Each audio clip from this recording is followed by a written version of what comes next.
आपण पाहत आहात लोकधारा मराठी न्यूज, आवाज जनतेच्या हक्कासाठी।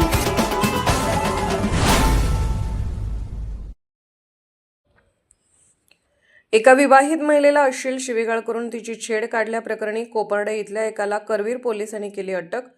13 जानेवारीपर्यंत पोलीस कोठडी। करवीर तालुक्यातील कोपर्डे इथं राहणारा अनिल परसू नंदीवाले हा एका महिलेचा वारंवार पाठलाग करत होता। ती विवाहित महिला कोपर्डे गावातून कोल्हापूरकडे जात होती। त्यावेळी अनिल नंदीवाले यानं तिचा पाठलाग केला। बालिंगा गावाजवळ येऊन त्यानं त्या महिलेला "तू माझा फोन का घेत नाहीस, माझा फोन नंबर का ब्लॉक केला आहेस" अशी विचारणा केली। तसंच तिचा हात पकडून "माझ्यासोबत चल" असं बोलत तिच्याशी अश्लील वर्तणूक केले। या दरम्यान त्यानं त्या महिलेला अश्लील शिवीगाळही केली। त्याचबरोबर त्यानं त्या महिलेसह तिच्या पतीला मारण्याची धमकीही दिली होती। या प्रकरणी संबंधित महिलेनं अनिल नंदीवाले याच्या विरोधात करवीर पोलीस ठाण्यात फिर्याद दाखल केली। त्यानुसार या प्रकरणी करवीर पोलिसांनी अनिल नंदीवाले याला अटक केली। त्याला न्यायालयात हजर केलं असता न्यायालयानं त्याला 13 जानेवारीपर्यंत पोलीस कोठडी सुनावली।